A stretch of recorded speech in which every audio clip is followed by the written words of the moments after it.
नमस्कार, सखोल न्यूजमध्ये आपलं स्वागत। पाहूयात आजच्या ठळक घडामोडी। बदलापुरातील 3 ते 4 वर्षांच्या 2 चिमुकल्या मुलींवर अमानुषपणे लैंगिक अत्याचार करणाऱ्या त्याच शाळेतील स्वच्छता कर्मचाऱ्यास ताबडतोब फाशी देण्यात यावी अशी मागणी करत आज शरद पवार महिला राष्ट्रवादी काँग्रेस आणि विधानसभा क्षेत्राच्या वतीनं जिल्हाधिकारी कार्यालयासमोर निदर्शनं करण्यात आली आहेत।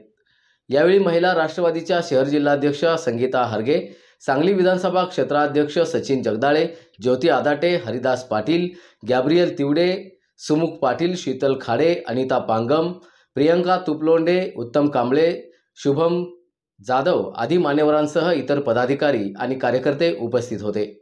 पाहूया।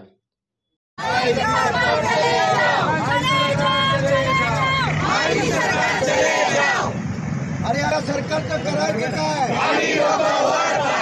गृहमंत्री खटीक साहेबांना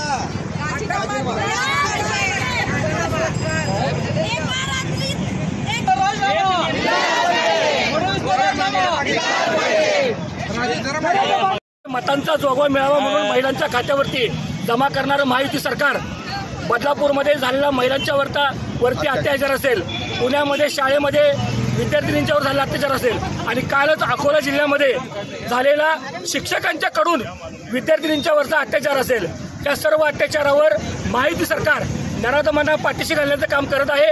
आणि आज आम्ही राष्ट्रवादी काँग्रेस पक्ष शरदचंद्र पवार गटाच्या वतीनं अशा महायुती सरकारचा धिक्कार करतो आणि अशा नराधमांना लवकरात लवकर फाशीची शिक्षा मिळावी असं आवाहन करतो। बदलापूर येथे काल 4 वर्षाच्या 2 चिमुकलीवरती जो अत्याचार, लैंगिक अत्याचार केलेला आहे त्या संदर्भात तीव्र आंदोलन झालेलं आहे।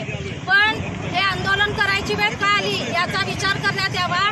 15, 14, 13 तारखेला ही घटना घडते, त्यानंतर 12 तास या पीडित पालकांना ठेवलं जातं, त्यांच्यावर कुठला गुन्हा नोंद केला जात नाही त्या नराधमावरती।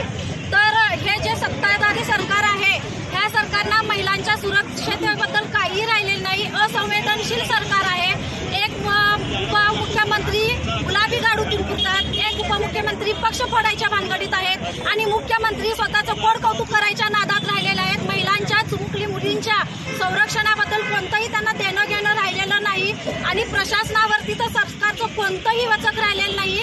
ज्या मुलींवरती अत्याचार झाला त्यांचे पालक 12-12 तास, 2-2 दिवस त्यांनी गुन्हा नोंद करा म्हणून पोलीस स्टेशनमध्ये थांबतात, तरी गुन्हा नोंद केली जात नाही।